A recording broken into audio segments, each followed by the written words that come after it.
السلام علیکم ورحمۃ اللہ وبرکاتہ۔ میں ہوں رائے علی اور آپ دیکھ رہے ہیں میرا یوٹیوب چینل پاکستان میل اور فیس بک پیج۔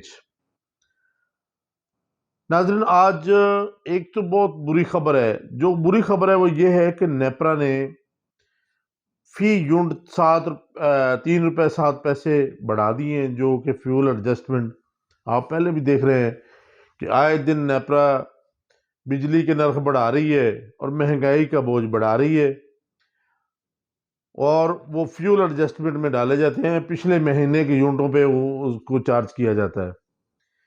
یہ تو ہے ایک بری خبر، اور آنے والے وقتوں میں اچھی خبر آنے کی امید بھی نہیں ہے، کیونکہ آئی ایم ایف آپ کو پتہ ہے آ کر بیٹھا ہے۔ آئی ایم ایف نے جو کہنا ہے وہی ہونا ہے، اور یہ اس دفعہ تو ڈیٹ گزر گئی ہے، پٹرول مہنگا نہیں انہوں نے کیا، مگر اگلی دفعہ میں آپ کو پہلے ایڈوانس خبر دے رہا ہوں کہ انہوں نے پٹرول اور ڈیزل مہنگا کرنا ہے، کیونکہ ان کی قسط رک چکی ہے۔ قسط آئی ایم ایف تب تک نہیں دے گا جب تک آئی ایم ایف کی باتیں نہیں مانی جائیں گی۔ پہلی بات تو انہوں نے مان لی کہ نیپرا نے فی یونٹ 3 روپے 7 پیسے بڑھا دیے، جو کہ فیول ایڈجسٹمنٹ کے طور پر وصول کیے جائیں گے۔ اور دوسری خبر یہ ہے کہ نون لیگ میں کافی دراریں پڑنا شروع ہو گئی ہیں۔ وہ کیوں؟ کیونکہ پہلے بھی باقی سیاسی جماعتوں میں جیسے تھا ویسے ہی اس میں ہے کہ عزاداری جسے کہتے ہیں کہ گھر میں ہی وہ وڈیرا سسٹم چلے گا۔ سب جیسے سیف الملوک، رانا تنویر، رانا ثناء اللہ، یہ لوگ کہتے ہیں کہ ہمارے بیٹے بیٹیاں داماد کو ٹکٹ دیا جائے، باقی پارٹی کارکنوں کو بالکل پیچھے چھوڑ دیا جائے، جس کی وجہ سے کافی ناراضگی چل رہی ہے۔ خیر، آج جو نون لیگ کی کابینہ ہے، جو نون لیگ کے سربراہ ہیں، انہوں نے اس بات کا نوٹس لیا ہے۔ دیکھتے ہیں کہ اب وہ جو لوگ ناراض ہیں ان کو مناتے ہیں یا ان کو ناراض کرتے ہیں۔ اگر ان کو منائیں گے، ان کو ٹکٹ نہیں دیں گے، تو ڈیفینیٹلی یہ ناراض ہو جائیں گے، جیسے کہ دانیال صاحب ہے۔ دانیال عزیز جو ہے وہ اسی بات پہ ان کا کہنا ہے، وہ تو کہہ رہے ہیں کہ جی مہنگائی، اس وقت میں کہہ رہا تھا کہ احسن اقبال صاحب مہنگائی کر رہے ہیں، مہنگائی کو روکا جائے، ان کی پالیسی نہیں ٹھیک، یہ نہیں ٹھیک، وہ نہیں ٹھیک۔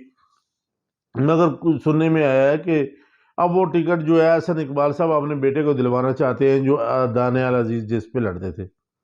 تو یہ ساری جنگ اسی وجہ سے ہے، کیونکہ نون لیگ سمجھتی ہے کہ ہم جیتے ہوئے ہیں، اور کچھ ان کو خطرات بھی نظر آ رہے ہیں، جیسے کہ پی ٹی آئی کے بہت سارے خطرات ان کو نظر آ رہے ہیں، اور پی ڈی ایم دوبارہ بننے جا رہی ہے، جس میں 3 جماعتوں نے اتحاد کر لیا ہے، اتفاق بھی کر لیا ہے اور اتحاد بھی کر لیا، اور سیٹ ایڈجسٹمنٹ بھی ہوگی۔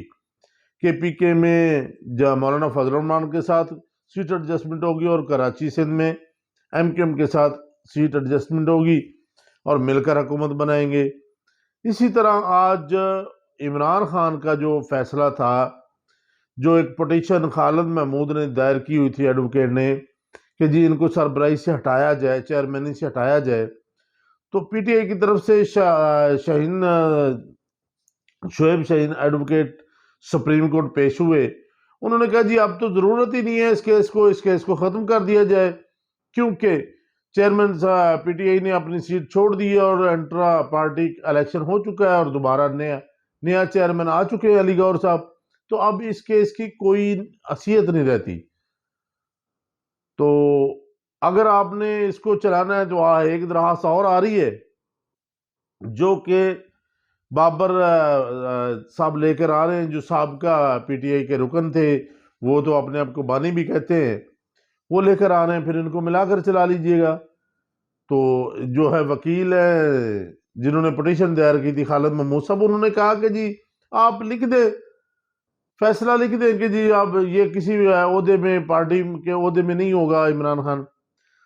تو الیکشن کمیشن نے کہا کہ 5 رکنی بینچ تھا یہ چیف الیکشن کمیشن سکندر کے سربراہی میں، کہ انہوں نے کہا کہ جی اب انہوں نے کوئی الیکشن لڑا ہی نہیں انٹرا پارٹی میں، تو ان کے پاس کون سا عہدہ ہوگا، ہم یہ کیسے لکھ سکتے ہیں۔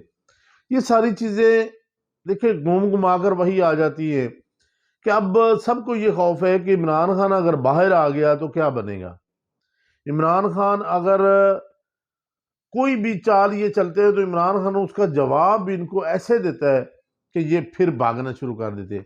پہلے انہوں نے، میں نے آپ کو پہلے ولاگ میں کہا تھا کہ پہلے انہوں نے یہ گیم کی تھی کہ عمران خان، کیونکہ انٹرا پارٹی الیکشن نہیں ہوگا ان کا، عمران خان چیئرمین شپ چھوڑے گا نہیں، تو ہم اس کو الیکشن سے آؤٹ کر دیں گے۔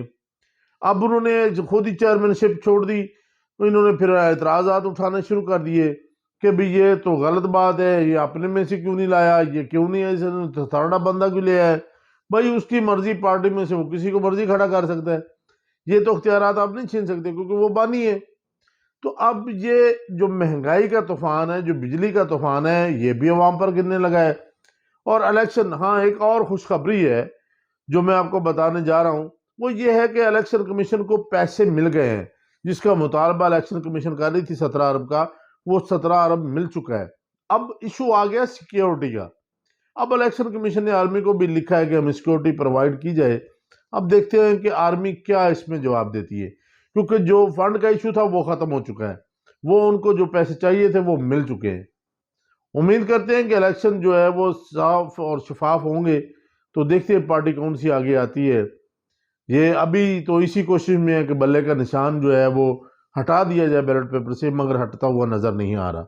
اپنے آس پاس کے لوگوں کا خیال رکھیے، اپنا خیال رکھیے، اللہ نگہبان۔